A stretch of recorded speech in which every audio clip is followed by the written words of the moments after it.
अगले दिन हो जाएगा। इसमें आज 5 जनवरी इस नए वर्ष का ये अंतिम आज महा ऑफर ऑनलाइन वाले बच्चों के लिए भी है। बाद में फिर इसमें जो भी पेड कोर्स में जुटना है, हमारा मानना है अभी जो वर्तमान फेज चल रहा है यूट्यूब, हो सकता है आगे कुछ और परिवर्तन लाए। अभी है यूट्यूब पर सिर्फ ये मान के आप चल रहे हो कि यूट्यूब पर फ्री पढ़, तो हर टीचर अभी यूट्यूब का फीचर सिर्फ यही है कि पूरे फ्री एकदम वही लोग हैं जो अभी नया हाथ साफ कर रहे हैं। उन लोग अपना फ्री भी है तो कोई बात नहीं, एक बैच दो बैच अपना चलते रहेगा। बाकी जिनका सिस्टम ठीक ठाक है, तो अभी यूट्यूब पर आप विभिन्न शिक्षकों का देखें, सभी का, महासागर कम से कम 100 जरूर टीचर का देख लें, और तब उसमें देख लें किसका टावर आपसे मैच कर रहा है। हर बच्चे का टावर अलग अलग है, हर की इच्छाएं अलग होती है। हो सकता है कई की इच्छाएं हम ही पूर्ति नहीं करते, कई कहा है बीच में शायरी नहीं मारते हैं, कई लोग कहा कि बीच में हुआ नहीं हो रहा है। इच्छाएं अलग अलग होती है ना, तो आपकी क्या इच्छाएं हैं वो आप अपना ट्यूनिंग देख ले। जिनका जहां ट्यूनिंग सेट होता है, तो हर टीचर अभी यहाँ के बाद फिर एक पेड कोर्स का उनका सिस्टम चल रहा है, तो उसमें अभी यूट्यूब के कारण या वर्तमान में इतने शिक्षकों के कारण ये एक सुविधा है कि जो शुल्क है वो धीरे धीरे डाउनवर्ड है जो है ऑनलाइन वाले का। तो एनसीईआरटी के हिस्ट्री का आप लोगों को 800 फी है, फिर ऑफर के बाद कोई बच्चा 800 ले रहा है तो फिर ये नहीं है कि रिटर्न कर दीजिए फलाना कर दीजिए, फी वही है, 800 कुछ रुपए ही शुल्क है। और उसमें जो बच्चे इस डेट पर अभी ले रहे हैं, तो उन लोगों को अभी ऑनलाइन वाले बच्चे को 100 कुछ 53 या 54 कुछ ऐसा ही लग रहा है। तो वो application Vidya education by Rahul sir पर देखेंगे, प्ले स्टोर से उस पर जो फी होगा 152-53 के आसपास, उसमें आज अंतिम मिलेगा। फिर आज नहीं पैसा है सर, 150 भी नहीं, कई लोग दृढ़ प्रतिज्ञ होते हैं कि 54 खर्चा नहीं करेंगे, तो कोई बात नहीं, बीच बीच में वो फ्री वाला जो लंगर है यूट्यूब पर चलते रहेगा, तो वो बीच बीच में चलते रहेगा। क्योंकि कई बच्चे जो पेड कोर्स में एडमिशन लिए हैं, तो उनको ऐसा नहीं लगे कि जहां हम इधर लिए और उधर ऐसे ही कर रहे, तो कभी कभी हम लोग उधर भी आते रहेंगे, वो बंद सिस्टम नहीं होगा। बाकी इसमें हिस्ट्री की सीरीज अभी कंटिन्यू है, अभी पैसा नहीं है सर, ये भी हो सकता है, तो कोई बात नहीं है। कुंभ मेला नहीं कि 12 साल पर फिर ऑफर आएगा, फिर आगे हम लोग इंतजार करते रहते हैं कब ऑफर दिया जाए। तो नया हमको लगता है 26 जनवरी बहुत जल्दी आ जाएगा, 5 के बाद फिर 26 जनवरी को ऑफर आएगा, लेकिन ये 150 फिर नहीं रहेगा, फिर 200 हो जाएगा। फिर जैसे ही ये लाइव है वो धीरे धीरे खत्म भी होते जाएगा। बाद में जैसे ही कोर्स खत्म होगा तो हर क्लास वाइज 200 फी हो जाएगा, 209 हिस्ट्री, 210 हिस्ट्री, 211 हिस्ट्री, अभी 150 में सब मिल रहा है। फिर वो अलग अलग पार्ट वाइज वहां पे उपलब्ध हो जाएगा। सर एक ही बार सब हिस्ट्री लेना है तो बहुत ऑफर आएगा, तो 800 काट के 500 रहेगा, बस यही अंतिम चलते रहेगा। तो अभी जिनको ये गंगा स्नान कहा जाएगा, कर लिए तो ठीक है, नहीं किए तो कोई बात नहीं, पढ़ाई का कोई शुल्क नहीं होता। अब कई लोग को पीड़ा इसीलिए भी होती है कि उसका 150 में का है, मेरा 500 क्यों, तो तुमको नहीं समझ में आएगा, फिर पढ़ाई समझ में नहीं आएगा। पढ़ाई का कोई शुल्क होता है, हम 5000 भी लें, एक ही बच्चा है, वो अंतिम क्या सीख रहे हो इस पर ध्यान देना है, शुल्क बहुत सेकेंडरी चीज। बाकी अन्य किसी भी कोर्स में भी आज अंतिम ये महा ऑफर का है, फिर इसके बाद अगला के लिए वेट कर रहे हैं, तो भी हमने बता दिया नेक्स्ट 26 जनवरी है। कई लोग नेक्स्ट नहीं बताते, लेकिन हम तुमको अगला तक बता दी, तो ये आप लोग अभी इस सिस्टम को देख लिए। चलिए अब हम लोग सीधे 9th क्लास के हिस्ट्री हम लोग प्रारंभ की। इसमें हम लोग जो लड़के पिछला क्लास नहीं किए हो, तो यूट्यूब पर पिछला क्लास फ्रांसीसी क्रांति प्रारंभ हुआ है, उसको सुन लेना। इसमें हम लोग पहला लेसन 9th क्लास का शुरू किए। थोड़ा विश्व के संदर्भ की समझ आप में जितनी बढ़ती जाएगी, इतिहास से लगाव उतने बढ़ते चले जाएंगे। फ्रांसीसी क्रांति एक बहुत टफ लेसन, फ्रांसीसी क्रांति ग्रेजुएशन में पढ़ना, फ्रांसीसी क्रांति बीपीएससी मेंस में पढ़ना था एकदम पूरे सब्जेक्टिव, आज भी यूपीएससी में पढ़ना, तो ये आसान क्रांति नहीं, लेकिन फिर भी हम लोग इतने आनंद से इसको पढ़ेंगे कि कहीं भार महसूस ना हो। तो उसी क्रम में हम लोग देखे थे पिछले क्लास में फ्रांसीसी क्रांति के कारण क्या थे, ये हम लोग पढ़ लिए। आज धमाकेदार क्लास चलना है, आज क्रांति एकदम शुरू हो जाएगा। और आज हम लोग को चलना है शुरुआत, कैसे संवैधानिक राजतंत्र आया, गणतंत्र की स्थापना और आतंक का राज, इसको कैसे सीख पाओगे, हम अपने स्टेप में इसको बांटे हैं, उसको पहले समझना होगा। तो सबसे पहले ध्यान दीजिए, पिछले क्लास को 2 मिनट में रिकैप करें ताकि सभी बच्चे हमारे साथ यहां से कंटिन्यू एकदम समझ सके। फ्रांसीसी क्रांति ऐसा नहीं था कि फ्रांस में किसी देश का कब्जा था, भारत वाली बात नहीं थी कि भारत में जैसे इंग्लैंड का कब्जा है तो हम लोग कोई क्रांति कर रहे हैं, आजादी चाहिए। अमेरिकी क्रांति इंग्लैंड की स्वतंत्रता के लिए, लेकिन फ्रांस पर किसी का कब्जा नहीं। फिर सर जब कब्जा नहीं है तो क्रांति क्यों होगी? क्योंकि उस समय के जो सामाजिक जीवन है, राजनीतिक जीवन है, क्रांति का मतलब ही था इन चीजों में एक परिवर्तन लाना। और उसी में हम लोग देखे थे कि समाज में अपनी हैसियत के लिए समाज को 3 भागों में बांटे थे, जिसको एस्टेट कहते। प्रथम स्टेट में पूजा पाठ वाले लोग थे, उनको पादरी कहा गया। द्वितीय स्टेट में जमीन से जुड़े मेन लोग थे, अमीर लोग थे, वो कुलीन थे। और तृतीय में सर्वसाधारण। पहला और दूसरा स्टेट को विशेष अधिकार थे, इन लोग को टैक्स नहीं लगेगा, और भी कई छूट थे। सबसे खराब स्थिति तृतीय स्टेट की थी, ये पिछले क्लास हम लोग सुने हुए थे। फिर हम लोग यही देखे कि यह क्रांति स्वतंत्रता के लिए नहीं था, यही तृतीय स्टेट के लोग को लग रहा था हम ऐसा क्यों नहीं, और इसीलिए यह स्वतंत्रता के स्थान पर समानता हेतु था। कई बार प्रश्न आते हैं फ्रांसीसी क्रांति संबंधित, तो आपको ध्यान रखना है स्वतंत्रता के लिए नहीं है, किसके लिए? समानता के लिए। बहुत इंपॉर्टेंट अब एक बात समझनी है, देखो अभी समाज से समझना। कहीं भी समाज में 3 तरह के लोग होते हैं। एक ऐसे लोग होते हैं जिसको उच्च वर्ग कहते हैं, एक ऐसे वर्ग होते हैं जिसको निम्न वर्ग कहते हैं, और एक ऐसे वर्ग होते हैं जिनको हम लोग मध्य वर्ग कहते हैं। ये मध्य वर्ग है। पहले देखो ये समझना, नहीं तो सब पढ़े रहोगे। और परीक्षा में कोई रेडीमेड लाइन नहीं देता, ऐसा कतई नहीं समझना कि एनसीईआरटी का कोई लाइन रंगे हुए हैं तो एकदम वही वाला उठा के दे दी। वो अगर सोच रहे हो तो तुम्हारी बुद्धि नहीं बढ़ेगी, कम हो जाएगी, दे देता तो जतरा की बात। लेकिन हम लोग को पढ़ना क्या है, पूरे पढ़ने के बाद एक विचार आना चाहिए। आपसे सब पढ़ा के पूछेंगे कि फ्रांसीसी क्रांति संबंधित था, एक उच्च वर्गीय क्रांति थी, एक मध्य वर्गीय क्रांति थी, एक निम्न वर्गीय क्रांति थी। तो देखो अभी निम्न वर्गीय आ रहा है, लेकिन आपके आंसर में लड्डू नंबर आ रहा है, वो कोई निम्न वर्गीय क्रांति नहीं। क्या निम्न वर्ग भाग लिया? तो यस लिया है। अब वही सीक्वेंस जिसके अंदर आएगा, कब मध्य है, कब निम्न है, कब उच्च है, तब आनंद आएगा। अब क्रांति बहुत चालाकी से हो रही है, उसको सीखना। देखिए अमेरिकी क्रांति से प्रश्न उठने लगा कि क्या मध्य वर्ग भी फॉर्म में आएगा, तो फ्रांसीसी क्रांति कहा यस, एक मध्यवर्गीय क्रांति। फिर एक सवाल उठने लगा कि क्या कभी निम्न वर्ग भी फॉर्म में आ सकता है क्या, तो रूसी क्रांति उसका जवाब देगा कि यस। तो रूसी क्रांति यहां का, देखो हर क्रांति का एक स्टेप है, समाज का एक वर्ग है, इस वर्ग को पकड़ना। अब इसमें थोड़ा सा समझो, कई लड़के तो यही नहीं समझते सर ये क्या, उच्च वर्ग और निम्न वर्ग। देखो मैं एकदम जीरो से चलना चाहता हूं, इसलिए हर बच्चे को समझना है। उच्च वर्ग और निम्न वर्ग एकदम फिक्स्ड है, इसीलिए दोनों को फिक्स्ड बनाए। और ई बेचारा को बीच में क्यों रखे हैं, क्योंकि ई हमेशा एक पेंडुलम, ये जो देख रहे हो ना, ये बेचारा कभी फिक्स्ड है ही नहीं, ये हमेशा एक पेंडुलम जैसा वर्क करता है, और इसी कारण इसको यहां रखे। एक फिक्स क्या है, इसकी हर वस्तु फिक्स्ड है, साबुन इसका फिक्स्ड है, क्रीम फिक्स्ड है, भोजन फिक्स्ड है, पैसा नहीं रहेगा तो कर्जा लेके लेकिन वही लेगा, इसके आइटम चेंज नहीं होते। तो ये उच्च वर्ग, इनके भी आइटम चेंज नहीं होते हैं। स्नान तो मिट्टी से मार दिए, लाइफ बॉय से ऊपर नहीं जाएंगे, पियर्स पे नहीं आना, पैसा हो भी जाएगा तो ये बेचारा अपना लाइफ बॉय नहीं छोड़ता, ये फिक्स्ड है, ये चेंज नहीं करता। वो निम्न वर्ग हमेशा स्थायी होता है। और मध्य वर्ग जो देख रहे हो, ये पेंडुलम है, ये दोनों के ट्राई मारते रहता है। इसको जहां पैसा अच्छा से मिला क्या लगाता है, रेडो ट्राई करो तो कैसा लगता है, उधर वाला मार दिया। फिर बेचारा के पैसा कम गया तो अपना लक्ष्य पे आ गया, और घट गया वो क्या लगाता है, तो लाइफ बॉय येहू वाला मार्केट ट्राई कर लेता है, कभी मिट्टी से भी स्नान कर लेता है। तुम्हारे आइटम अगर रूम में फिक्स नहीं है, कभी पेस्ट बदल जाए, साबुन बदल जाए, कब क्या दुकान में गए पेस्ट दीजिए, कौन वाला दे, कोई देना दीजिए, पैसा कम है तो निकाल के दिखाइए चार गो, सबसे कम वाला कौन है दे दीजिए, ज्यादा पैसा है तो नहीं, हाई वाला दीजिए, जरा भी ट्राई मार लेते हैं, तो समझ लेना कि हम मध्य वर्गीय में चल। वर्ग तो तुम लोग समझ रहे हो। तो अब बताओ सबसे ज्यादा संख्या का रिप्रेजेंटेशन निम्न वर्ग होगा कि उच्च वर्ग होगा कि मध्य वर्ग होगा, तो कतई मध्य नहीं समझना, निम्न वर्ग की संख्या ज्यादा है। गांव में तुम आज भी देखोगे, तुम पढ़ रहे हो इसलिए तुमको लग रहा है कि हमारे जैसा सब हो, तुम अपने से ही मेन कंपैरिजन कर रहे हो। गांव में अभी भी कई ऐसे घर हैं जिनके यहाँ पैसा हो भी जाएगा तो कुर्सी नहीं खरीदेगा, नीचे ही बैठेगा, उसके पैसा से उससे वही मतलब, उसके हर आइटम फिक्स्ड है।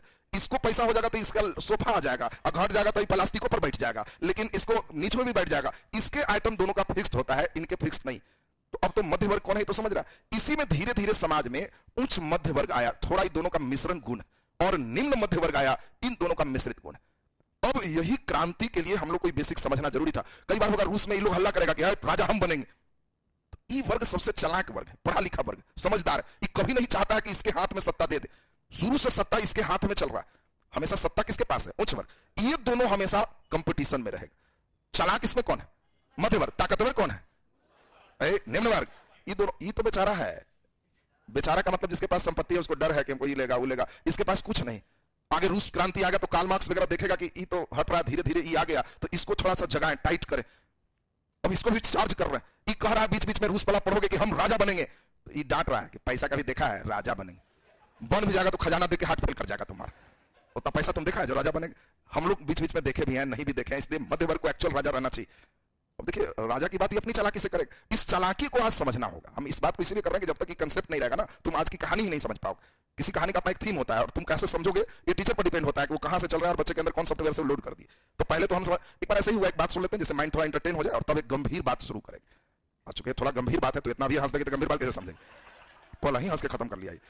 हुआ क्या, एक गरीब आदमी लॉटरी लगाई, एक लड़की थी गरीब थी, लॉटरी लगाई, और लॉटरी था कि 1 करोड़ निकलेगा, और मालिक जो था वो 1 करोड़ रुपए की लॉटरी देखा कि गरीब लड़की को मिल गई। तो मालिक देखा कि अगर उसको डायरेक्ट बोल देंगे कि 1 करोड़ की लॉटरी लग गई है तो उसका हार्ट फेल हो जाएगा, मर जाएगा, कि 1 करोड़ सोच के मर जाएगा।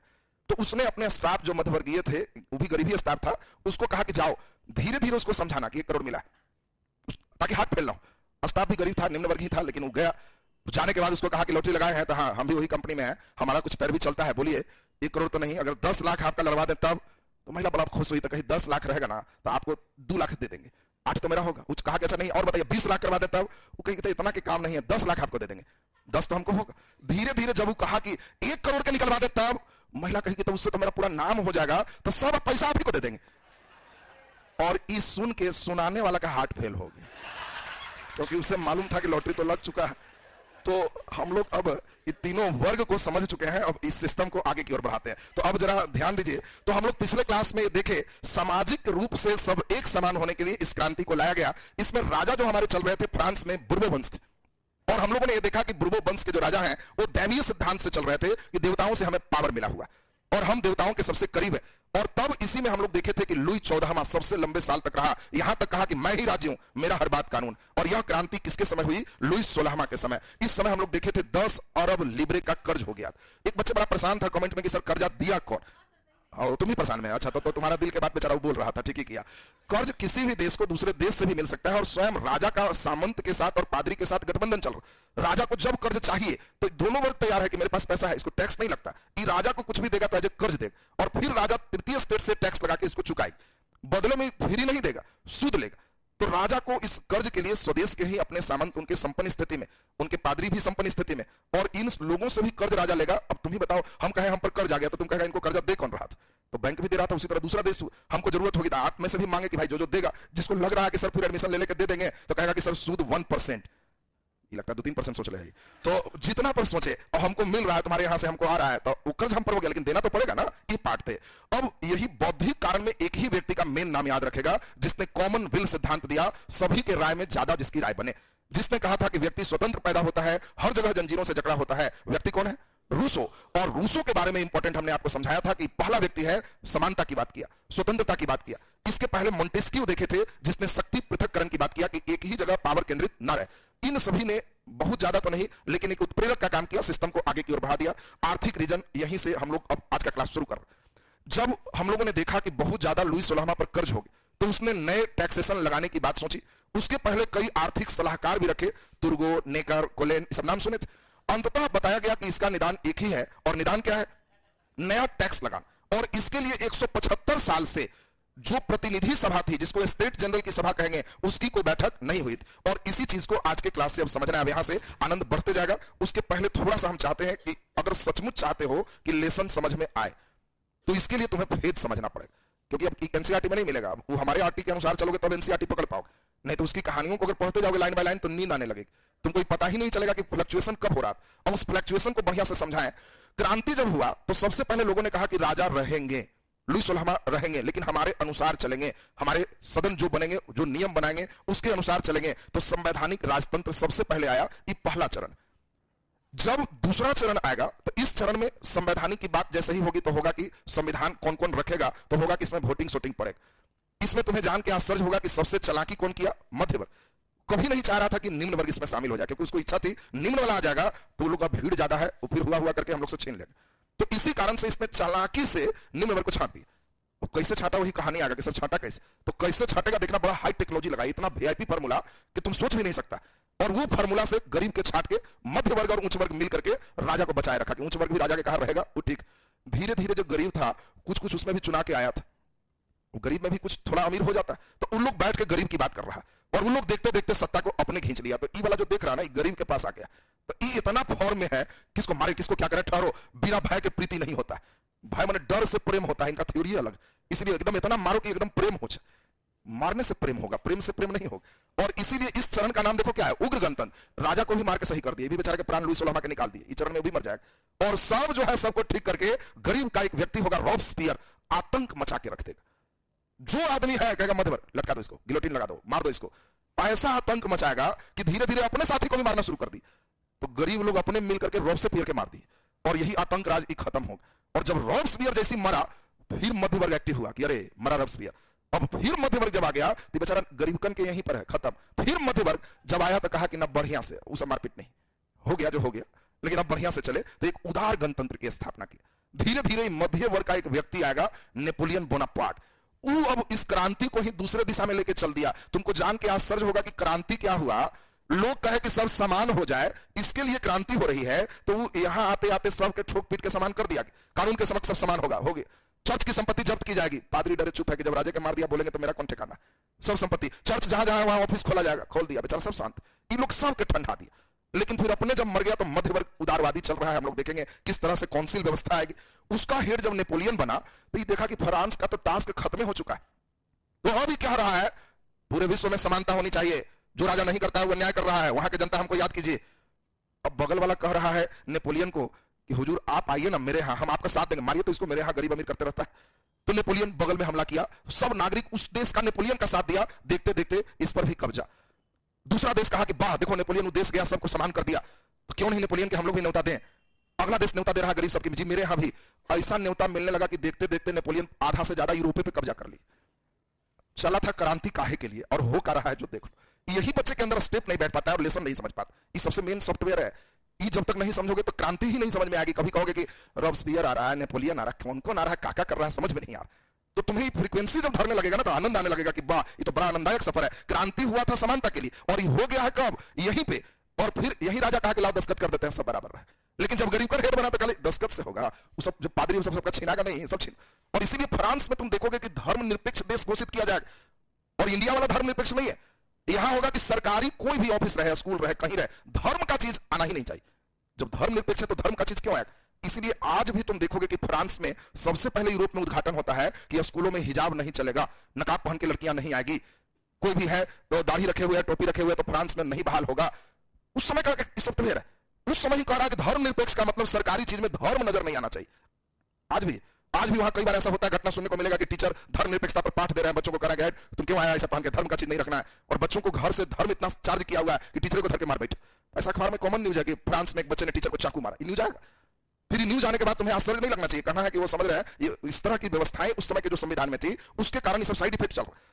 और अब देखो क्रांति नेपोलियन कहां लेके चला गया। हुआ था कि फ्रांस में सब बराबर करेंगे और देखते देखते आधा से ज्यादा यूरोप पर कब्जा कर लिया। इतना कब्जा करने वाला अभी तक यूरोप में कोई नहीं हुआ। इसीलिए जब इंडियन हिस्ट्री पढ़ोगे ऐसा ही लड़ाई समुद्रगुप्त लड़ेगा और तब कहा जाएगा कि समुद्रगुप्त भारत का नेपोलियन था।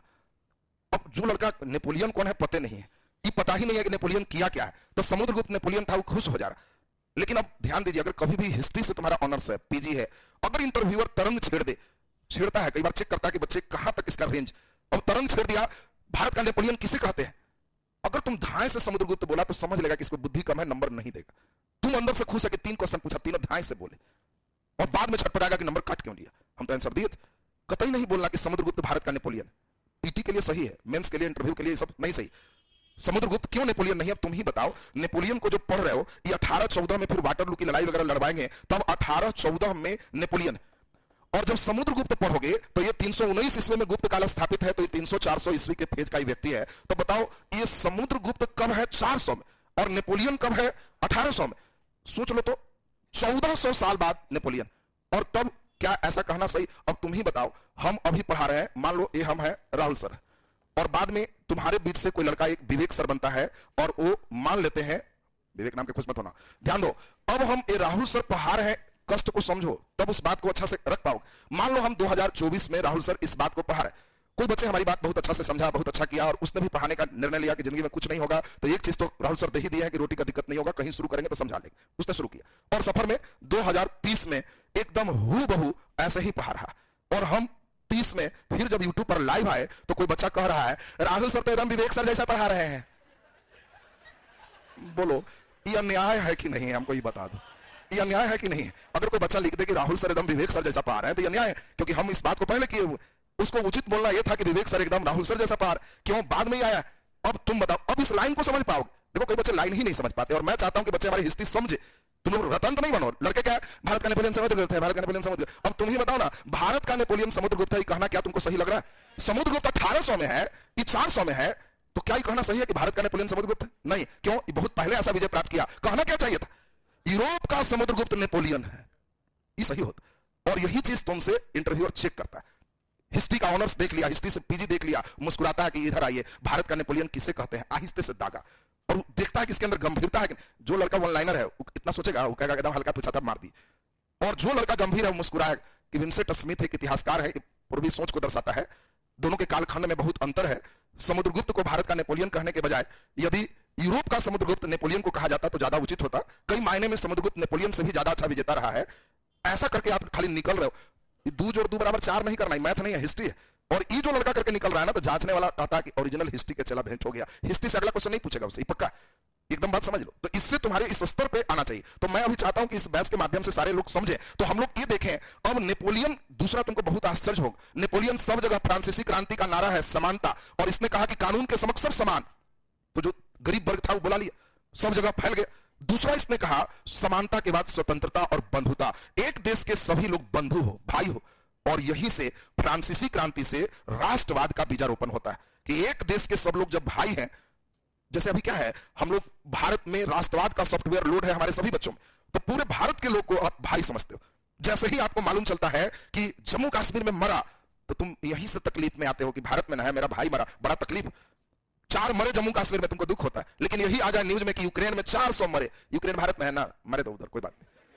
तुमको आता है कि हमास के 1400 मरे, कहां तकलीफ होता है? क्यों? इस सॉफ्टवेयर से बाहर का सिस्टम। और यह सॉफ्टवेयर पहली बार फ्रांसीसी क्रांति का दिया हुआ है। भारत में इंग्लैंड इसीलिए सिर्फ आ गया क्योंकि मेरे यहां उस समय सॉफ्टवेयर लोड नहीं था। हमारे यहां बंगाल जीत रहा था अंग्रेज, तो बगल वाले कह रहे थे अच्छा हुआ था बदमाश, मारे और ठीक किया।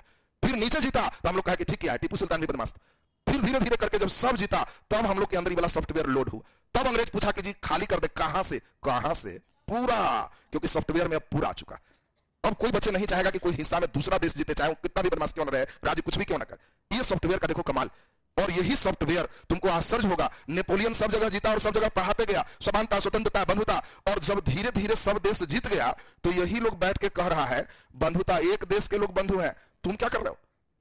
तुम दूसरा देश के, तुम जाओ, अब हम लोग हो गए, अब हम लोग संभाल लेंगे। और इसीलिए कहता है कि नेपोलियन ने जो अंडा दिया, अरे अंडा का सेंस क्या है? राष्ट्रवाद। यहां अंडा का सेंस, ये लोग तो ऐसा पेटुआ है कि लोग मुर्गी के अंडा सोच रहा, सब चट्टन एक नंबर है। तो यूरोप, ध्यान से सुनोगे, बातों को समझे। नेपोलियन ने जिस अंडे को दिया, वो अंडा कौन है? राष्ट्रवाद। नेपोलियन ने जिस अंडे को दिया, उसी अंडा का चूजा नेपोलियन को ही लोल मारने लगा। देखो बड़ा लाइन को, सब हिस्ट्री के एक लाइन होते हैं। अब किताबों में जब तुम पढ़ोगे तो आएगा कि नेपोलियन के ने जिस अंडे को दिया, उस अंडे के चूजा ने ही नेपोलियन को परेशान करना प्रारंभ कर दिया। अब बच्चे समझ ही नहीं रहा कि मैं अंडा कौन है, चूजा कौन। तो तुम्हें बातों को, हिस्ट्री के किताबों को समझने लायक तो पहले बनना होगा कि आखिर कह क्या रहा है, इशारा कहां जा रहा है। तो अब पहले हम लोग इन इशारों को चले, तो पहले अब सुनो। अब यहां से अब हम जो सफर पर ले चलेंगे तो तुमको फ्रांसीसी क्रांति अब समझ में आए। ऐसे यहां के बाद किताब एनसीईआरटी पढ़ोगे तो नींद आती और रख देते, कोई उपाय नहीं है उसका। एनसीईआरटी इतना आसान है पढ़ना, जब तक एकदम अगर रास्ता जेसीबी से बनाते चलेंगे तो एकदम हल्का, और जेसीबी हटा देंगे तो कहेगा कि जी एकदम 9वें में पहाड़ पर से गिरा दिया, नींद आ जाता। अब देखिए कैसे आपका मजा इसमें आने वाला है। पहला नंबर हम लोग समझे कि फ्रांसीसी क्रांति में हम लोग कितने चरण पढ़ेंगे, जल्दी बोलिए। 4। पहला चरण का नाम क्या है? संवैधानिक राजतंत्र। दूसरा चरण क्या होगा? उग्र गणतंत्र। तीसरा उदारवाद, और चौथा नेपोलियन के साम्राज्यवाद। पूरे फैलना शुरू हो जाएगा। तो हम लोग चारों चरण की बात तो क्लियर हो गई। अब इसमें संवैधानिक राजतंत्र मध्य वर्ग है कि निम्न वर्ग? मध्य वर्ग। बोलो उग्र गणतंत्र निम्न वर्ग, यहाँ पे मध्य वर्ग, यह भी एक मध्य वर्ग है। यानी फ्रांसीसी क्रांति एक मध्य वर्गीय क्रांति थी। हाँ, निम्न वर्ग भी इसमें कुछ हावी होने का प्रयास किए लेकिन हावी नहीं हो पाए। बोलो क्लियर है सबका? वर्गीय भी आपको समझना होगा। अब यहां से कहानी का प्रसंग हम शुरू कर रहे हैं। तो सारे बच्चे अब यहां पर बोर्ड पर हमारे साथ खूब बढ़िया से आज का क्लास समझिए। प्रथम चरण चल रहा है संवैधानिक राजतंत्र। देखिए अब ध्यान से, लुई 16वां की बात हम लोग सुने थे, जिसमें हम लोग देखे कि इस पर बहुत ज्यादा कर्ज हो गया है। 10 अरब लिब्रे। लिब्रे वहां की उस समय की मुद्रा थी। अब एकदम ध्यान से सुनना। कंडीशन क्या था? फ्रांस के कानून पहले से था कि 2 तरह की संस्थाएं थी। एक संस्था थी जहां राजा पादरी और कुलीन के साथ बैठता था। अमीर वर्ग पादरी कुलीन थे, तो इस संस्था को पार्लमा कहते थे। और पार्लमा में बैठक हमेशा चलते रहती थी। लेकिन पार्लमा में तीनों स्टेट की प्रतिनिधित्व नहीं थी। उसके लिए तीनों स्टेट आए, इसके लिए स्टेट जनरल था। स्टेट जनरल को ही प्रतिनिधि सभा के नाम से जानते थे, जिसमें सबके प्रतिनिधि भाग लेते थे। और वहां के कानून थे कि कोई नया टैक्स लगाना है तो तीनों प्रतिनिधि को बुला के स्टेट जनरल की बैठक की जाएगी। लेकिन पिछले 175 साल से इसकी बैठक नहीं किसी राजा ने बुलाया। क्या जरूरत है गरीब को बुला के लफड़ा मोल लेने का? और इसीलिए 1614 से बैठक ही नहीं हुई थी। इसमें अगर 175 साल जोड़ दोगे तो 1789 आएगा। जब इसके कर्ज बहुत ज्यादा हो गए, अब इमरजेंसी हो गया कि हमको टैक्स लगाना पड़ेगा, तो इसने अनाउंस किया कि 5 मई 1789 को स्टेट जनरल की बैठक 175 साल के बाद बुलाई जा रही। और आपको यही पिछले क्लास समझाए थे। इस बैठक का नाम सुनते ही खुश है कौन? पादरी की, कुलीन की, सब सर्वसाधारण। खुश कौन है? सब खुश है, सब खुश। 175 साल बाद बैठक हो रहा है और सब जान रहा है इस बैठक में जो पारित होगा वो हो जाएगा। लुई 14वां ने सामंतों के कई अधिकार को चूरा था, तो कुलीन खुश है कि हम वहां हल्ला करेंगे और कहेंगे कि मेरा पूर्व वाला अधिकार वापस कर दीजिए, यहां से पास करा देंगे। पादरी खुश है कि हम केवल टाइथ नामक कर लगाते हैं, कुछ और पावर मांगेंगे टैक्स लगाने का। और सर्वसाधारण खुश है कि 10 अरब में कर्जा है, इन लोग का खाली बढ़िया से खिंचाई करे तो 50 अरब लिबरे हो जाएगा। इसीलिए हम लोग तो ठीक ही है, इन दोनों पर लगवा देंगे। और ऐसा सोच करके बैठक में लोग भाग ले रहे हैं। बैठक इसीलिए बुलाया भी जाकर गया, कारण क्या था वो सुनो। पादरी के तरफ से 300 प्रतिनिधि आते थे जो सिलेक्टेड पादरी थे। कुलीन के तरफ से भी 300 आते थे और सर्वसाधारण के तरफ से 600। अब देखो मामला को समझना। मामला यह है कि यहां वोटिंग से जब बात होती थी तो होता था कि स्टेट वाइज वोटिंग होगा। एक पादरी मत में प्रथम स्टेट, कुलीन द्वितीय स्टेट और सर्वसाधारण तृतीय स्टेट। तुम 600 अपने में विचार कर लो और एक आदमी खड़ा होकर वोट देगा, 600 के हो गया। जो पादरी है वो तीनों से विचार करो, एक वोट देगा तो वोट कितना बढ़िया था। जो सुनो, राजा कुछ बोलेगा तो राजा जो बोलेगा तो उसके पक्ष में पादरी और कुलीन दोनों वोट मार देगा, तो इधर डबल। और ई बेचारा 600 मिला के छटपटाएगा तो एक राजा कहेगा कि आप हार गए इसलिए पारित किया जाता। देखो वोटिंग कैसे था, जो समझ रहा है। वोटिंग संख्या वाइज नहीं था, वोटिंग कैसे था, स्टेट वाइज। हर स्टेट को एक मत देने का अधिकार था, ये समझना बढ़िया से। हर स्टेट को पावर है एक वोट दे। और यही बैठक शुरू हुई सर्वसाधारण। तुम्हें जान के आश्चर्य होगा,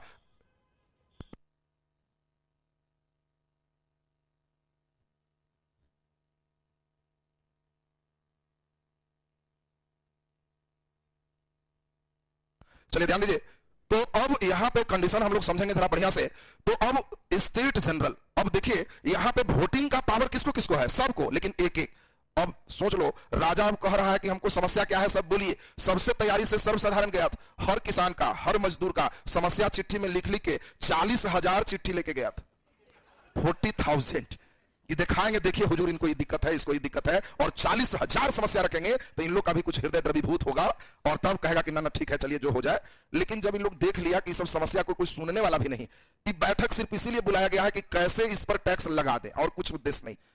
और इसीलिए जैसे ही बात हुई, राजा कहा कि मेरा कर्ज बढ़ गया इसलिए टैक्स वृद्धि किया जाता है और सर्वसाधारण इसको टैक्स देंगे। ये लोग हल्ला तब तक कर रहा है, पादरी कुलीन को लग रहा है कि चलो ठीक है, कम से कम ये भी टेंशन खत्म है, वोटिंग करा लिया जाए। सर्वसाधारण यहीं पे कहता है रूसो का बात चलेगा, और रूसो ने कॉमनवेल्थ थ्योरी दिया था। कॉमनवेल्थ थ्योरी का मतलब है हर व्यक्ति एक एक वोट देगा, स्टेट वाइज वोटिंग नहीं होगा। देखो अब यहीं से शुरुआत हो रही है क्लास। हर व्यक्ति एक एक वोट देगा, और इसको मालूम था कि हम 600 हैं तो इसमें भी जो गरीब पादरी है 2-3 को मेरे तरफ मिला हुआ, एक आगो कुलीन मेरे तरफ मिला हुआ कि ना तुम लोग ठीक है कह रहा है, हम लोग को टाइट कर रहा, मिला हुआ तो कहीं ना कहीं रहेगा। और हम लोग में 600 में एक भी उधर नहीं मिला हुआ, हम लोग एकदम यूनाइट। तो इसीलिए अगर एक एक व्यक्ति वोट देगा तो दोनों मिला के एक आदमी भी टूट गया तो हमारी बात हो जाएगी। देखिए प्लानिंग क्या चल रहा है वो समझो। तो इन लोग कह रहा है कि नहीं, जितना रिप्रेजेंटेटिव हर कोई वोटिंग देगा और जो हो जाए सही है। लेकिन राजा कह रहा है कि नहीं, शुरू से प्रथा चला है स्टेट वाइज वोटिंग, हर स्टेट एक एक वोट देगा, सब राय ले लो। तो इन लोग समझ गया कि स्टेट वाइज का मतलब है कि वो अपना जो चाह रहा है कर देगा। तो इन लोग तुरंत डिसीजन लिया, सभा छोड़ के बाहर, कहा कि हम लोग बहिष्कार करते हैं ऐसा सभा का। 600 निकल के बाहर चले गए। ये बैठक हंगामेदार रही और बैठक समाप्त होगी, मैंने बैठक नहीं हुई।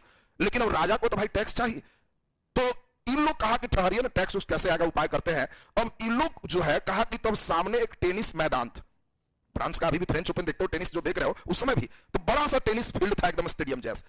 सब इन लोग कुछ दिनों के बाद वही स्टेडियम में जुटे कि हम लोग 600 जुटिए और सबको शोर कर दीजिए कि तुम लोग दर्शक में रहो और हम ही लोग संविधान सभा, हम ही लोग असेंबली है और हम लोग ही नियम बनाएंगे और ये तब तक नहीं छोड़ेंगे जब तक राजा की शक्ति हम कम नहीं कर दें। ये क्या बदमाशी।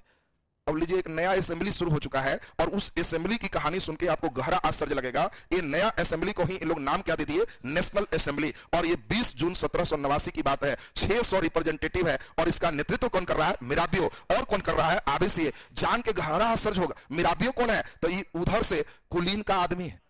कुलीन का शुरू में चार, देखो राजा इसीलिए क्योंकि उधर से भी अमीर ही, एक अमीर देख रहा है कि सब मध्य वर्ग है, गरीब है, कहा उधर समझाते हैं तुम लोग टाइट होने यार, तुम लोग संख्या में जो चाहेगा हो जाएगा। और ये कुलीन का हेड है आबेसी, वो कहा कि एकदम हम भी साथ है। ये दोनों नेतृत्व किया तो ये लोग भौर में आ गए। पूरे फ्रांस में हल्ला हुआ कि हम लोग के आदमी को भगा दिया गया।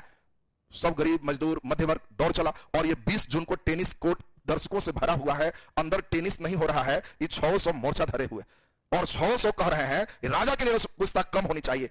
फ्रांस में बड़ा कड़ा कानून था, राजा के खिलाफ कोई बोला तो सबसे कड़ा जेल था, उसका नाम था बास्तिल। बहुत बढ़िया से सीखना, अब यहां पे बड़ा इंपॉर्टेंट बात आ रहा। बास्तिल जेल का नाम, और बास्तिल का जेल सबसे हिट लिस्ट में था। सबसे कड़ा सजा देना है तो राजा यही भेजता था, किसको, जो राजा के खिलाफ बोले। और इस जेल की सिक्योरिटी बहुत टाइट थी। बास्तिल का जेल एक प्रतीक था राजा के निरंकुशता का, ये राजा निरंकुश है, इसका सिंबल है बास्तिल का जेल। और ये लोग सब बैठ के मीटिंग कर रहे हैं कि राजा के पावर घटाना है तो एक सिंबल चलेगा, बास्तिल के जेल को ही तोड़ेंगे, जेल ब्रेक। और उसमें जो आदमी है उसको निकालेंगे। यद्यपि आदमी ज्यादा नहीं था, राजा के जो खिलाफ बोला उसी को अंदर करेंगे, तो इसमें 7 आदमी है बंद।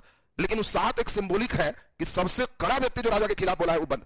तो ये लोग सारे लोग डिसीजन लिए कि बास्तिल के जेल पर हमला होगा। डेट भी फिक्स कर दिए 14 जुलाई 1789। राजा को कहे कि ये बचा सकते हो तो बास्तिल को बचा लो, हम लोग तैयार हैं। राजा पूरा सेना भेज दिया। आज कोई व्यक्ति बोल दे कि हम फलना जेल उड़ाने जा रहे हैं तो पूरा ताकत राजा लगा दे, और उसमें मालूम चले राजा के पूरा सेना के हरा करके कोई जेल तोड़ दे, दोस्त को निकाल दे, और वो अनाउंस करे कि आज मार्केट बंद रहेगा और सरकार की गाड़ी घूमे कि खोलो हम है ना, तो कोई दुकान खोलेगा? दुकानदार बोलेगा हूं, जेल तोड़ने के समय कहा था तुम, बोल के तो जेल तोड़ दिए, हम तुम्हारे पैर में नहीं रहेंगे, उसकी बात मानेंगे।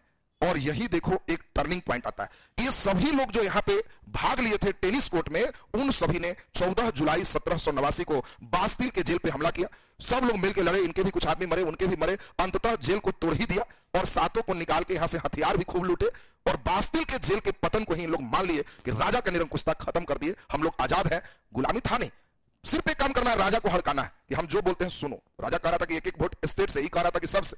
अब जब बास्तिल तोड़ दिया तो राजा समझ ही रहे हो कि क्या हो गया, पूरा सेना लगाया था, हार गए इन लोग। इसीलिए 14 जुलाई को फ्रांस की स्वतंत्रता दिवस मनाया जाता है। और बहुत इंपॉर्टेंट ये बात है, क्या फ्रांस गुलाम है?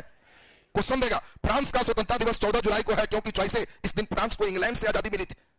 कोई लड़के आजादी के चक्कर में लग जाते हैं। चॉइस भी इस दिन लुई सोलामा की मृत्यु हुई थी? नहीं। इस दिन लोकतंत्र की स्थापना हुई थी? नहीं, इस दिन बास्तिल जेल का पतन हुआ था। यह सही आंसर। बोलो, लाइन क्लियर है सबका? यानी 14 जुलाई को वहां ना कोई आजादी मिली है ना कुछ है। बास्तिल एक राजा के निरंकुशता का प्रतीक है, उसका पतन हुआ और इस 14 जुलाई को फ्रांस की स्वतंत्रता दिवस मनाई गई। 1789 की बात है। अब पूरी भीड़ कहेगा चलो जहां राजा रहता है। जब चल देंगे तो राजा फॉर्म में रहेगा? नहीं, गाय बना रहेगा। शेर से अचानक गाय, क्या कहते हो? तो इसमें चूंकि नेतृत्व जो मिराबियो वगैरह कर रहे हैं, उच्च मध्य वर्ग के लोग, इन लोग राजा को कहेंगे देखिए हुजूर, हम नहीं चाहते हैं कि आपको हटा दे, आप भी अच्छे आदमी हैं, आप रहिए, लेकिन हम लोग को एक संविधान बनाने दीजिए और हम लोग जैसे कहते हैं उसके अनुसार से आप चलिए। राजा जब हार ही गया तो इसको जो कहेगा जो करे। और यहीं से फ्रांस में शुरू होता है जिसका पहला नाम अभी लिखे थे, प्रथम चरण। और इस प्रथम चरण का नाम देखो क्या है, संवैधानिक राजतंत्र। यानी 1789 में बास्तिल के जेल के पतन के बाद राजा तैयार होता है कि हम अब अपना मर्जी से नहीं चलेंगे, तुम लोग जो संविधान में बना दोगे हम दस्तखत कर देंगे और तुम्हारे अनुसार चलेंगे। तो क्या संवैधानिक राजतंत्र में लुई सोलहवां को मारने का प्रयास है? नहीं, उसी को राजा कंटिन्यू बनाने का प्रयास है। लेकिन अब नेतृत्व कौन कर रहा था? निम्न वर्ग की मध्य वर्ग, दोनों, अभी तक दोनों है। लेकिन अब यहां से चालाकी कौन करेगा? मध्य वर्ग, कि कहीं निम्न वाला ना चलाए। चालाकी सुन के तुमको लगेगा कि बाहर दिमाग कैसे छाट दिया। अब उसको जरा सुना जाए, बड़ा इंटरेस्टेड कहानी अब आएगा। देखिए ये राजनीतिक प्रतीक के मायने समझिए। अभी इस समय अलग अलग सब लोग जो निकाले, ये सब फोटो सोटो खूब चलना शुरू हो। एक फोटो चलने लगा, ये जंजीर टूट गया, खुल गया, यानी दास्ता मुक्त हो गया। ये फोटो का मतलब था दास्ता मुक्त।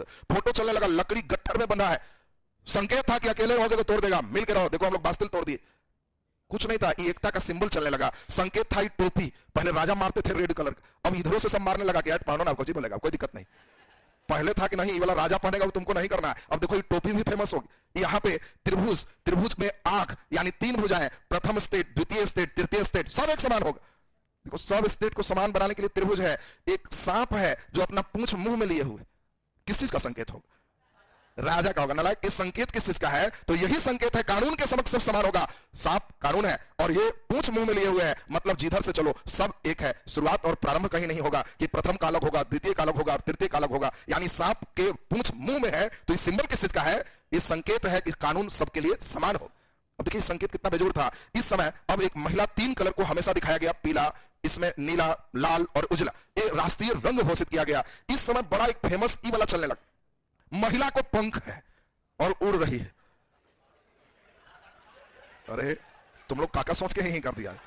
ये संकेत है कि अब देखिए कानून कैसे चलता है। ये कानून का सिंबल है महिला, कि कानून सबके लिए अब एक होगा, पूरे देखभाल के लिए लोग तैयार हो चुके हैं। तो ये देखो फ्रांसीसी क्रांति के कुछ सिंबल है जो आपके दिमाग में बैठना चाहिए। आगे हम एक फोटो दिखाएंगे, इतना अच्छा IQ है ना कि मजा आ जाएगा। वो फोटो देख के आपको कह रहा है कि उसमें क्या क्या है, वो खोज के बताओ क्या कह रहा। तो आगे आएगा अभी, लेकिन पहले कहानी को हम कंटिन्यू करें, क्योंकि बड़ा इंटरेस्टेड कहानी चल रही थी। अब इस कहानी को बड़ा बढ़िया से सुनना है, सुनो अब ठीक से। मिराबियो अब बड़ा चालाकी क्या किया है वो सुनिए। कहा कि गरीब को छांटो, गरीब वर्ग अगर घुस गया इसमें तो हल्ला हंगामा करना शुरू करेगा, इसलिए मध्य वर्ग के अंदर ही मोर्चा रखो। तो इन लोगों ने स्वयं को ही नेशनल असेंबली, संविधान सभा घोषित किया कि हम लोग का पावर है संविधान बनाने का। और यही 4 अगस्त 1789 को इन लोगों ने एक नया सिस्टम कर दिया। और वो क्या था, जो सुनिए, असेंबली में सदस्य बनेंगे, वो सदस्य लोग ही कानून बनाएंगे। अब देखिए कितना गेम है, गेम समझो, मिराबियो का गेम समझो तो गेम लगेगा कि बड़ा बेजोड़ गेम। इन लोगों ने कहा कि सदस्य बनने के लिए वोटिंग होगा, चुनाव होगा, और वोटिंग के द्वारा जो चुन के आएगा वो सदस्य बने, और वो सदस्य जो हम लोग मिलकर तय करेंगे वो कानून बने। अब उन लोग को यह भी डर था कि गरीब जितना कम आए, तो इन लोगों ने क्या किया, कहा कि देखिए फ्रांस में जितने भी नागरिक हैं, हर नागरिकों की वोटिंग होगी, उनके वोट से ही संविधान सभा के सदस्य चुनेंगे। लेकिन चालाकी क्या था, नागरिक को ही 2 भागों में बांट दिए, एक को कहे सक्रिय नागरिक और एक को कहे निष्क्रिय नागरिक। और इन्होंने कहा वो व्यक्ति वोट क्यों देगा, वो व्यक्ति क्यों बोलेगा जो 1 चवन्नी नहीं देश को देता है, जितना कमाता है कम से कम 3 दिन के इनकम भी अगर टैक्स में देता है तो वो आदमी को बोलने का पावर है, देगा चवन्नी नहीं और दुनिया भर के लिफाफा झाड़ेगा। ये निष्क्रिय आदमी खाली खा पी रहा तो चुपचाप उधर साइड में रहो। देखिए कितना गेम किया गया वहां पे। नागरिक को दो भाग में बांटा गया, एक सक्रिय और दूसरा निष्क्रिय। सक्रिय का मतलब जो व्यक्ति की आयु 25 साल हो चुका है, 25 से नीचे वाला वोट नहीं देगा। दूसरा सिर्फ पुरुष जो है वोटिंग करेंगे, महिलाएं नहीं। तो 25 साल से ऊपर जो पुरुष हैं, जो कम से कम कितने दिन, 3 दिन का टैक्स देते हैं, तो उन लोगों को कहा गया कि ये व्यक्ति सक्रिय नागरिक है और वोटिंग देंगे। और जो 3 दिन के भी टैक्स नहीं देता है उसको वोट नहीं देना, उन निष्क्रिय नागरिक। मान लो सरकार अभी कह दे कि विधायक कौन बनेगा, जो इनकम टैक्स देता है वही वोट देगा, तो आहिस्ते से गरीब को छांटने का उपाय हो। बस इतने घोषित कर देगा तो जो अमीर लोग हैं वो अपने अनुसार से चलना शुरू करेगा, गरीब को छांट देगा। यही चीज इसमें किया गया। और फिर भी कई गरीब में भी जो थोड़ा सा उठे हुए थे वो बेचारे इसमें वोट छोड़ दिए, वो जीत के चले आए। रॉबस्पियर वगैरह देखोगे वो जीत के चला है, ब्रिंसो जीत के चला है। अब इसमें मिला जुला, लेकिन ज्यादा संख्या किसका रहा, मध्य वर्ग। और ये लोग जीत के जब आए तो पहली बार 91 में कानून आएगा, लेकिन इन लोग पहली बार करेंगे कि समानता, कानून के समक्ष सब बराबर हो। इन लोग कहेंगे धार्मिक टैक्स किसी प्रकार का जो टाइथ लगता था, ये याद होगा कौन लगाते थे, पादरी, वो सब खत्म। ये सब पावर नहीं, राजे खत्म है तो बेचारा पादरी क्या करे, जो कह रहा है सब खत्म। पादरी जो लगाते थे टाइथ, उससे वो चर्च बनाते थे। चर्च के बाउंड्री होते थे कि भाई धर्म का टैक्स है, 2 पुण्य मिलेगा। कहा कि सब पुण्य छोड़ दीजिए, खत्म कर दीजिए। और नवंबर 1789 में घोषणा हुआ कि चर्च की संपत्ति भी जब्त कर ली जाए। धीरे धीरे देखोगे कर्जा 10 अरब का था, 20 अरब रुपया का उपाय हो जाएगा। यही सब लोग कह रहा था कि हमको लाइए ना, देखिए कैसे ठीक करते हैं। और यहीं पे मध्य वर्ग जब आया, सारा सिस्टम बन गया। इसको देखो 91 में संविधान पारित हुआ, राजा दस्तखत कर दिया। और राजा जब दस्तखत कर दिया तो इसी को हम लोग कहते हैं संवैधानिक राजतंत्र। इसमें किया क्या गया, देखो यही चीज है, सक्रिय नागरिक इतना और निष्क्रिय सबके हित ना। वो बेचारा गरीब छट गया, सक्रिय अलग हो। इन लोग द्वारा जज साहब भी चुने जाएंगे। जज के भी यही वोट देके चुनेंगे कि आप जज रही, परीक्षा उस समय नहीं था। तो जज साहब को चुन रहे हैं सक्रिय, तो निष्क्रिय को फांसी टांगेंगे। इन लोग को कहेंगे चुने वाला है तो छोड़ेंगे। दूसरा न्यायपालिका अलग, मोंटेस्क्यू का सिद्धांत था। राजा को कहा कि आप भी रहिए और मंत्री भी हमारे रहेंगे, हम लोग वोट देंगे, निर्वाचक मंडल, फिर इस वोट से नेशनल असेंबली के 745 सदस्य, इन लोग के द्वारा राजा पर नियंत्रण स्थापित हो। अब देखिए ये पूरे एक सिस्टम शक्ति पृथक्करण का किया गया। किसके सिद्धांत से, मोंटेस्क्यू के सिद्धांत से। शक्ति पृथक्करण का मतलब राजा के पावर विधायिका, कार्यपालिका, न्यायपालिका में बांट दिया गया। लेकिन इसमें चालाकी क्या किया गया, निम्न वर्ग हावी रहे कि मध्य वर्ग हावी रहे। और यही सक्रिय नागरिक करके एक थ्योरी है, बड़ा इंपॉर्टेंट। अब सुनोगे, यही कहानी का टर्निंग है। इस समय पहली बार मानवाधिकार की घोषणा की गई कि व्यक्ति के सबके अधिकार समान है। स्वतंत्रता का आशय यह भी नहीं है कि दूसरे को नुकसान पहुंचाओ। अब तुम कहोगे हम स्वतंत्र हैं, हाथ जितना झाड़े, और किसी को मार दोगे नाक पर, कहोगे हमारी स्वतंत्रता है हाथ पर चलाने की, तो आपकी स्वतंत्रता वहीं समाप्त होती है जहां से दूसरे की नाक शुरू होती, वहां खत्म ना हो जाती है। ये चीज देखिए यहां भी है, समान इच्छा का कानून होगा, कॉमनवेल्थ। ज्यादा लोग जो कहेंगे कानून वो चलेगा, और कानून सभी के लिए समान होगा। और यही देखिए, ये ले बारबिए एक चित्र बनाए थे कि ये देखो कानून और कानून वाली महिला, बड़ा फेमस चित्र हो कि मानव को अधिकार मिल गया, फ्रांस में सब एक जैसा हो गया। इसी के लिए तो क्रांति शुरू हुई थी। वोटिंग बड़ा बेजोड़ आपको समझना है। एक सदनीय विधानमंडल बनाया गया। एक सदनीय का मतलब समझ लो, लोकसभा राज्यसभा, ऐसा 2 नहीं हो, एक होगा। और विधानमंडल का मतलब यहीं से कानून बनेगा। इस कानून को राजा दस्तखत करेगा और राजा इसके अनुसार चलेगा। यही व्यवस्था यहां पे किया गया। मताधिकार के लिए आपने सुन लिया, क्या साल, 25 साल, कम से कम कितना दिन, 3 दिन टैक्स दिया है, वही वोटिंग करेगा। कहानी का टर्निंग आ गया, बहुत सारे लोग चुना गए एक सदनीय विधानमंडल में। और इस चुनाने में अब यहां से टर्निंग पॉइंट है जिसको खूब बढ़िया से सुनना है। अचानक यू टर्न हो गया, सब सही चल रहा था। 91 में दस्तखत साइन सब होके राजा भी कहा कि जाने दो, कम से कम ही शक्ति जिंदा तो है। कुछ लोग बड़ा खुश थे कि नई व्यवस्था हम यही चाह रहे थे, मध्य वर्ग एकदम खुश थे। लेकिन जो निम्न वर्ग थे उनको रेडिकल वर्ग कहा गया। रेडिकल का मतलब होता है परिवर्तन चाहने वाला। ध्यान दीजिए, यहां पे टर्म आएगा, परिवर्तन चाहने वाला को रेडिकल कह रहे। और रेडिकल वर्ग में यही बच्चे नहीं समझ पाते, इसलिए खूब बढ़िया से समझना। 2 तरह की पार्टियां थी। एक पार्टी का नाम था जीरनदस्तो, जिसका हेड ब्रिंसो था। जीरनदस्तो एक दल है जिसका हेड कौन है, ब्रिंसो। और दूसरा एक था जैकोबियन, और जैकोबियन का हेड मेन रॉबस्पियर। देखो कहानी का यहां पे यू टर्न है। इस यू टर्न को 1 मिनट में समझा दे तो फ्रांस की क्रांति आगे खुलते चला जाएगा। नहीं तो यहां आते आते लड़का को लगता है कि जिस सब सामान के लिए हुआ था वो हो ही गया, तो अब क्या नौटंकी चल रहा है। ये नौटंकी अभी चल रहा है कि मध्य वर्ग कह रहा है कि गुड, जो चाहते थे हो गया, लेकिन रेडिकल वर्ग कह रहा है कि नहीं गुड, अब यही चाह रहे थे। राजा क्यों रहेगा, रानी के कोख से राजा जन्म नहीं लेगा, हम लोग चुनेंगे, गणतंत्र, बाकी कानून वाला तो सब ठीक। ये परिवर्तन चाह रहा है और इसके लिए 2 है। एक का नाम है जीरनदस्तो, और जीरनदस्तो दल का हेड कौन है, ब्रिंसो। और दूसरा नंबर एक देखिए जैकोबियन, और जैकोबियन के हेड कौन बन रहे हैं, रॉबस्पियर। रॉबस्पियर, इन्हीं के सहयोगी है दांते, इन्हीं के सहयोगी है हर्बर्ट। और जैकोबियन के सदस्य कौन है, भारी गरीब लोग। इसके सदस्य लोग कौन है जैकोबियन के, दिहाड़ी मजदूर। दिहाड़ी माने एकदम डेली मजदूरी, काम करेगा, दरवाजा पर बैठ जाएगा, पैसा लाई, उसको कहोगे लेना ना 1 महीना पर, मालिक तक खाएंगे क्या? आज काम आज पैसा, कल भी कीजिएगा तो हमको फिर सब्जी कहां से लाएंगे, पैसा दीजिए। तो इसको गरीब स्थिति, दिहाड़ी मजदूर, इसी समय सभी गरीब लोग जैकोबियन का मेंबर है और रॉबस्पियर इसका हेड है। जब भारत से जोड़ेंगे तो तुमको मजा आएगा। इसी समय टीपू सुल्तान जो मैसूर का राजा है, वो सबसे खुश है फ्रांस की क्रांति से कि वाह, राजा को सब सही किया। और जैकोबियन दल के रॉबस्पियर ने जब सदस्यता अभियान चलाया कि जितना मेंबर है बनो, हम लोग और मजबूत होंगे, मध्य वर्ग कब्जा किया है अभी और चेंज करेंगे, तो टीपू सुल्तान कहता है कि हम भी मेंबर बनेंगे। अब देखिए बड़ा इंपॉर्टेंट है, क्वेश्चन पूछेगा कौन से भारत के राजा जैकोबियन दल के सदस्यता ग्रहण किए, तो टीपू सुल्तान। अब क्वेश्चन खाली पूछ दे मॉडर्न, कौन भारतीय राजा जैकोबियन दल के सदस्य बने, तो कई लड़का सोचेगा कि जैकोबियन कौन है। अब तो यही नहीं पता होगा जब तक फ्रांस की क्रांति नहीं चल रहा। फ्रांसीसी क्रांति से वो इतना खुश हुआ कि मैसूर में फ्रांसीसी क्रांति का पौधा लगाया, स्वतंत्रता का वृक्ष। टीपू सुल्तान स्वतंत्रता का वृक्ष लगा रहा। तो हम लोग को पैरेलल अभी दिमाग में सेट रखना, 1791-92 की जो बात चल रही है उसके बाद देखोगे कि टीपू सुल्तान का भी उधर फेज लगभग यही 1799 में बेचारे की मृत्यु होगी। तो देखिए वहां मॉडर्न का भी दिमाग में डेट रखना नहीं पड़ता है, ऑटोमेटिक बैठते चला जाएगा। और ये चीज हम लोग अभी इसको जोड़े। अब सुनो बढ़िया से, दोनों मिल गए। इसमें थोड़ा ब्रिंसो नेतृत्व किसका कर रहा था? मध्य निम्न वर्ग का। ये एकदम निम्न वर्ग का, एकदम गरीब के नेता रॉबस्पियर है, जैकोबियन दल। और ये दोनों मिल गए क्योंकि दोनों चेंजिंग चाह रहे थे कि राजा को खत्म करना। और ये दोनों मिल करके देखते देखते एक नया सिस्टम कर दिए।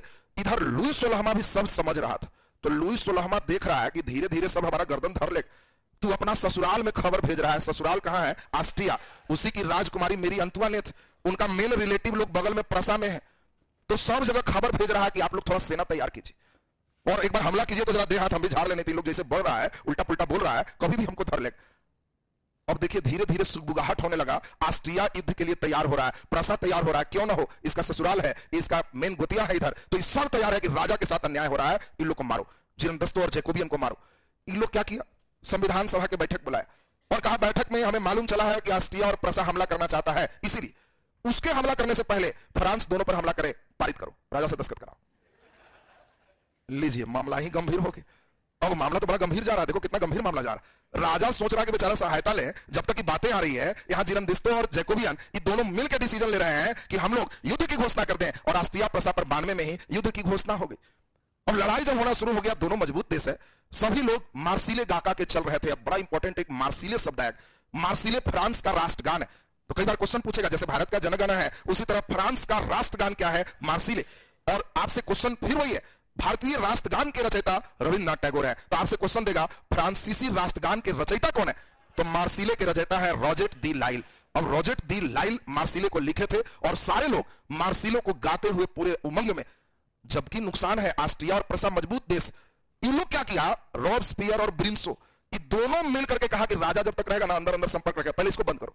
और यही देखो 10 अगस्त 92 को राजा को ही बंदी बना लिया। और ये लोग नया संविधान लाया कि 21 साल से ऊपर सब वोट करेगा, सक्रिय निष्क्रिय खत्म करो, नया सा वोटिंग सिस्टम हो।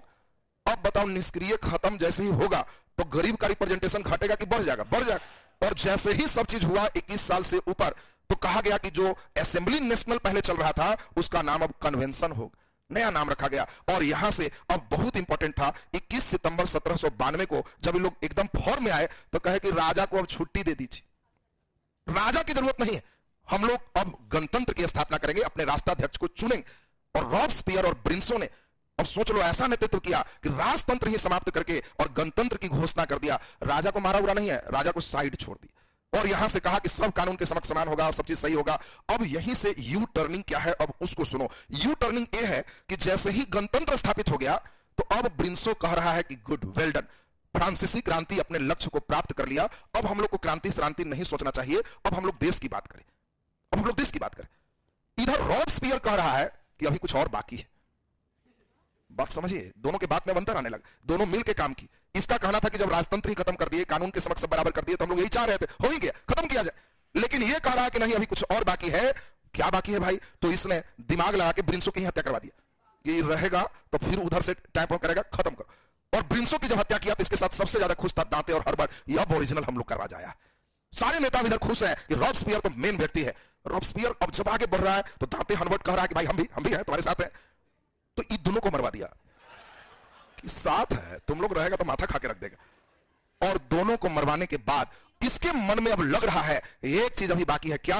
लुई 16वां जिंदा क्यों है? अभी तो गणतंत्र ना आया है, अभी कुछ और पाना बाकी है, और इसने एक आतंक का राज मचा के रख दिया। इसने अब आतंक के राज में, अब सोच लो कि इसने लुई सोलहमा को ही अब कहा कि आप देशद्रोही हैं, देश को पीछे किए हैं, और 21 जनवरी 1793 को लुई सोलहमा को ही गिलोटीन, जो भारी तलवार था, बीच भरी पूरे बाजार बीच चौराहे पर पकड़ के लाया बेचारे को और गर्दन ही उड़ा दिया। अब सोच लो, लुई सोलहमा जब मर गए तो फिर रॉबस्पियर कहा कि ऑस्ट्रिया की राजकुमारी कहां है, मेरी अंतुआनेत, मिसेज खर्चालू, उसको भी गिलोटीन चढ़ाओ। उनको भी गिलोटीन चढ़ा दिए। लुई सोलहमा को गिलोटीन कहां चढ़ाया गया? पैलेस डी लॉ कॉनकॉर्ड में उनको गिलोटीन चढ़ाया गया। बेचारे खत्म हो गए। और सब लोग सोचा कि अब चलो, राजा मर गया, रानी मर गया, गणतंत्र की स्थापना हो गई, सब कानून के समक्ष बराबर हो गया, सब सही हो गया। रॉबस्पियर, ब्रिंसो और सबको मारने के बाद अब इनको भी मार दिया, इनको भी मार दिया। अब जियो उठ रहा है गरीब में, उसी को मरवा रहा है कि मेरा राज चलेगा। तो अब बताओ, ये तो भयंकर आतंक हो गया। इसका मानना ही था कि सिर्फ राज एक ही चीज से चल सकता है, वो क्या है? आतंक, भय से प्रीत। डराएंगे तो प्रेम जगेगा, नहीं डरे, भगवान के नाम ऐसे लेगा जब तक भगवान डराएंगे नहीं। बाहर एकदम बाहर है, जय भगवान जय भगवान जय भगवान, कहेंगे हाँ अब नाम लिया, ऐसे खाली गाना बजाते रहता है। जब तुमको भय दिखाएंगे तो तुम्हारे अंदर प्रीत है। और एक भयंकर अब घटना पड़ोगे, रॉबस्पियर के आतंक, और फिर धीरे धीरे नेपोलियन की कब्जा और नेपोलियन की यात्रा। अभी हम लोग अगले दिन लगभग प्रिलेशन पहुंचेंगे। थोड़ा टफ सेक्शन था, लेकिन हम प्रयास किए कि एक इंटरेस्ट से उसको धीरे धीरे पढ़े, नहीं तो इस चैप्टर इतना आसान नहीं है, इस चैप्टर में बहुत गहराई। तो खैर, हम उम्मीद करें कि आप लोग बढ़िया समझे हो सब कोई। अगले दिन मजा आने वाला है, और NCERT class Monday to Friday है, इसलिए मंडे टू फ्राइडे हम लोग का चलेगा, सोमवार से फिर हम लोग आगे चलेंगे। तो आज का क्लास यहीं तक। चलिए, तो इसमें पूरा लेसन होने के बाद ऑब्जेक्टिव भी करवा देंगे, क्या सही रहेगा ना? एकदम लेसन बाय लेसन, एकदम लगे कि एनसीईआरटी के सर जरिए करवा दिए एकदम पूरा, समझ रहा ना? इसलिए एकदम पूरा चलेगा।